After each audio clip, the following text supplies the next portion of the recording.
यह कहानी शिवपुर गांव की है, जो अपनी शांत वादियों और सरल जीवन शैली के लिए जाना जाता है। यहाँ के लोग मेहनती और एक दूसरे के सुख दुख में हमेशा साथ खड़े रहते हैं। इसी गांव के थाने में काम करने वाला एक इंस्पेक्टर रोज की तरह अपने दफ्तर जा रहा था। तभी वहां मुकेश नाम का एक गरीब किसान आता है और अपनी परेशानी इंस्पेक्टर को सुनाता है। उसकी बात सुनकर इंस्पेक्टर हैरान रह जाता है। आइए जानते हैं कि उस किसान ने ऐसा क्या कहा जिसने इंस्पेक्टर को चौंका दिया। मेरा प्रमोशन हुआ था और मैं सब इंस्पेक्टर से इंस्पेक्टर बना था।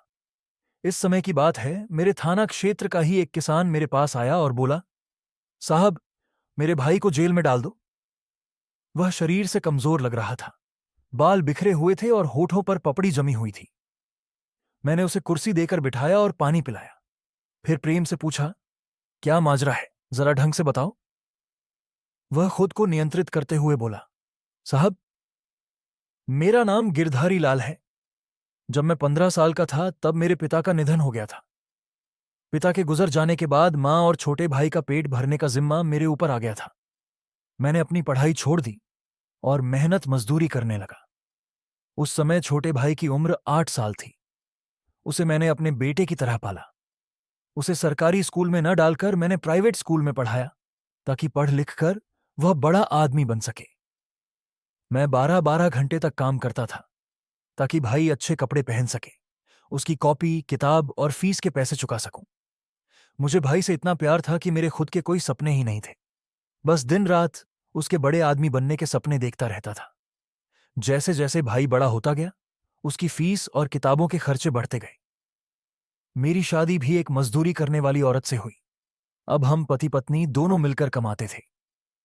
दोनों की कमाई भाई की पढ़ाई पर खर्च हो जाती थी। मैंने उसे शहर के एक महंगे स्कूल में भर्ती कराया। उसकी फीस और हॉस्टल का खर्च इतना आता था कि हम पति पत्नी की कमाई भी कम पड़ती थी। थोड़ा बहुत खेत में अनाज पैदा हो जाता था। इस तरह दिन कट रहे थे। जब भाई ने 12वीं पास की तो शिक्षकों ने कहा कि वह बहुत होशियार है, उसे डॉक्टर बनाओ। मैंने उसे डॉक्टरी की पढ़ाई के लिए बड़े शहर भेज दिया। भाई ने 2 साल तक शहर में रहकर तैयारी की। इन 2 सालों में मैं भी उसके साथ रहा, ताकि वह अकेला महसूस न करे। मैं शहर में ही मजदूरी करता था।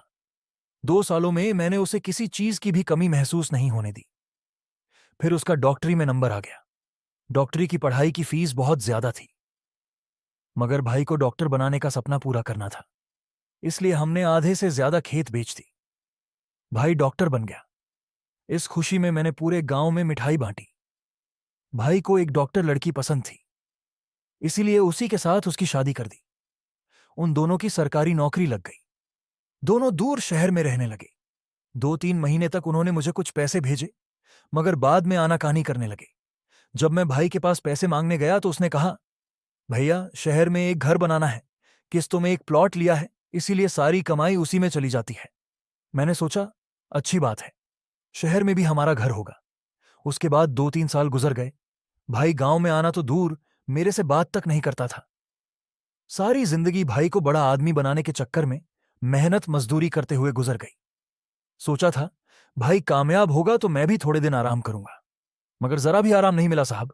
अभी मेरे खुद के बच्चे पढ़ रहे हैं। आज भी इस उम्र में हम पति पत्नी मजदूरी करने जाते हैं। जिस भाई को बेटे से ज्यादा प्यार दिया, वह बात नहीं करता था। तब बहुत दुख होता था। फिर भी मैंने संतोष कर लिया कि भाई कामयाब हो गया है, यही अच्छा है। वह जहां भी रहे, खुश रहे।